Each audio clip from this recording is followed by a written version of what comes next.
I'm talking with Alison Lundergan Grimes, a Democratic candidate for Secretary of State. And Alison, when you first announced, you kind of had an all-star cast of Democratic officials, House Speaker Greg Stumbo, former Governor and current Senator Julian Carroll among those, a host of others. Who else are you getting on board with your campaign? Any other big names coming out? Well, you know, Ryan, you failed to mention the two of the most important people that were by my side on Election Day, and that's my two grandmothers, that's 81 right. and 91 years old. These are two women who taught me, along with my mother and father, that I could do anything I set my mind to, and that's how I've lived my life. Two women that taught me the importance of voting. They actually saw the right for women to vote being ushered in, taught me that when women, especially women in Kentucky, vote, Democrats win. They were there by my side on Election Day. Two women that I'm so proud to have along with me as we are going on this campaign trail, traveling all across this state. Women that have really inspired me to be the person that I am today. We are working hard, Ryan, to build a grassroots coalition. Very honored to have the support of people like Lieutenant Governor Majordo, Speaker Stumbo, Governor Carroll, that were there with me along with my two grandmothers when I filed my paperwork along with my husband.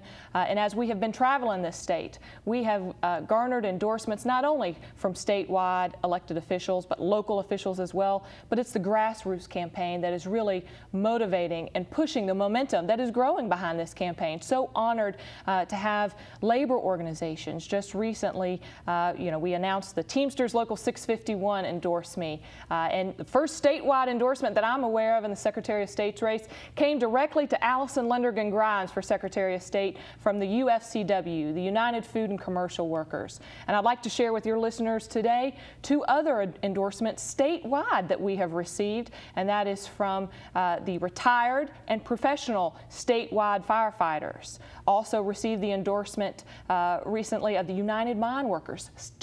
Three, making that a total of 3 statewide endorsements, Ryan. The momentum behind this campaign is growing. And while I'm honored to have elected officials like Lieutenant Governor Majordo, Speaker Stumbo, Governor Carroll by my side, it's also important to acknowledge the local elected officials that are there with me, like Mayor Jim Gray, Representative Joni Jenkins and Darrell Owens, Mary Lou Marzan, who are in Louisville, who have done so much, not only for the city of Louisville, but for the state. Well, I'm curious, with all those endorsements, obviously on the other side of the primary is the person that the governor appointed, and that's Elaine Walker. What does that say, do you think, about the governor when all of these unions and some of these elected officials are coming out so strongly for you? Is there a split in the Democratic Party over this race?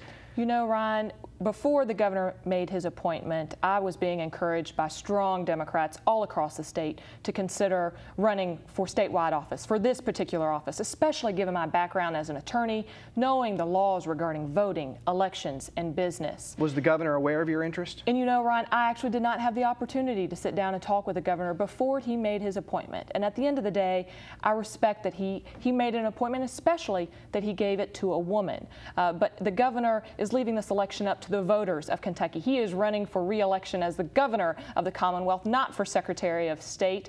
And at the end of the day, he has one vote, just like you and I sitting here at this table. And I think he wants to make sure the voters here in Kentucky are looking to decide who best can serve them as their next Secretary of State. I look to work together with Governor Beshear, hopefully on May 18th, if humbled enough to be elected by the citizens of Kentucky. And I think we will make a great team and work together and work to build and continue building the grassroots coalition that we have started with the Secretary of State's campaign. Well, on the flip side of that, are you aware of any retribution that the governor or any of his folks have had against people who are now publicly supporting you?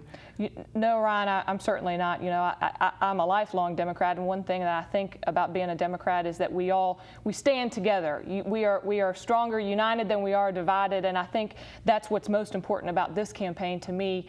It's about bringing all Democrats together, no matter your county, no matter your region, somebody that will fight for those in all 120 counties. And as somebody who is a native here of Kentucky, unlike my opponent, I do know all 120 counties, and I've been traveling them, and I'm so honored to have their support in this race. And I know you've been working those, and as part of that, in order to get your message out, as any candidate does, you have to raise some money. How much money do you expect to raise for the Secretary of State's primary? Well, I'll tell you, Ryan, we are raising the funds necessary, the resources is necessary to get across this state.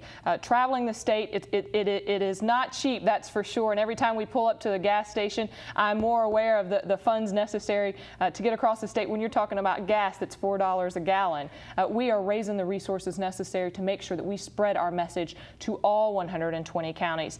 And most importantly, not just about the funds, but it's about the grassroots coalition that we have behind us, making sure, translating at the end of the day, May 17th, when people go vote, that they know who they're voting for, what she stands for, and why she's the best person to lead not only Kentucky, but the Office of Secretary of State forward. But are you thinking you're going to need north of $500,000? Will you get that in order to get that message out? We will be competitive, Ryan, to make sure that we have the funds necessary to reach all 120 counties. Okay, and Elaine Walker said on this show that you and your father, who was a former Democratic Party chairman, Jerry Lundergan, were, she said, quote, cashing in chits in order to get the funds necessary to do that. Are you doing that? You know, Ryan, I heard that phrase chits, and it's not one that I'm too familiar with, but I can tell you what I am familiar with, and I know that many people here in the state are, and is that my family has been here in Kentucky my entire life. We've been involved in Kentucky politics for my entire life. That's no secret. The people that are standing beside and with me in this race, that are out there on the front lines, letting the voters know that this is the candidate that the Democratic Party needs, that this is the candidate that the Office of Secretary of State needs, is Alison Lundergan Grimes, are there, Ryan, because they know me. They know my skills. They know that my loyalties, especially to the Democratic Party, cannot be questioned. They know the stock that I come from. The two grandmothers, one that served as in the Mason County Sheriff's Office for over 20 years, the other one, Ryan, that actually had a small business with my father that they operated in Mason County for over 40 years. Coming from two parents, Ryan, that from the youngest age I can remember, we have worked for everything we've gotten. Two parents that bought their first house, Ryan, with quarters from selling lemonade at the fair, county fairs. That's how I've lived my life. They're standing by me because they know I'm a worker, and they know that I have the skills and talent to move this office forward. Well, Alison, we're running out of time, but I did want to ask you about campaign finance policy and whether you have a proposal in mind for changes to the campaign finance structure of Kentucky, be it reporting deadlines, or would you like to see the legislature even raise the threshold for donations? You know, Ryan, as Kentucky's next Secretary of State, a big portion of your job is making sure that elections are not only fair, but they are transparent and open and honest. Restoring integrity to our elections is a big function of this office, and one that I hope to be able to bring. I was very disappointed in my opponent I saw when she was on your show just last month. After being in office for 2 months, she had yet to have the time to even look at this very important and crucial area that Kentucky citizens need and deserve. So real quickly, what do you want to do? I think anytime we can open up the process, Ryan, and make it more transparent for the voters of Kentucky, it's a good thing, and as Kentucky's next Secretary of State, I will be there to do that. So adding a reporting deadline in that general election period? You know, that is something that Trey Grayson worked hard for and actually didn't pass, but I'm open to it and definitely think it would be a good thing. All right, Alison, we're going to have much more with you before the primary on May 17th. I thank you for joining me. Thank you, Ryan, very much. Encourage voters to go to Allison2011.com if they need to learn a little more. One more plug in there. And